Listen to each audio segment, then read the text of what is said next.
नीळकंठाची होणारी बायको जरा शिष्टच वाटली, पण आपलं म्हणणं मनावर घेते कोण? घेणार तरी कसं? आमच्या हौंनी सगळं उघड करून ठेवलंय. का काय, दिवाण सणाला आले आणि घर जावी होऊन बसले. मग काय, आपलेच दात आणि आपलेच ओठ. माझ्या आईनी 5 घरकडी करून ठेवले आहे.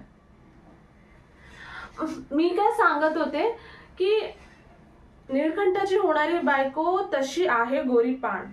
माझ्या आईला तिचं नाक चाफेकळी वाटत. हा, चाफेकळी, चांगलं बसक. आले आले. तसं मला या कानाचं त्या कानाला करायला अजिबात आवडत नाही. खोत काकू, मी काही सांगितलं नाही आणि तुम्ही काही ऐकलं नाही. येते मी.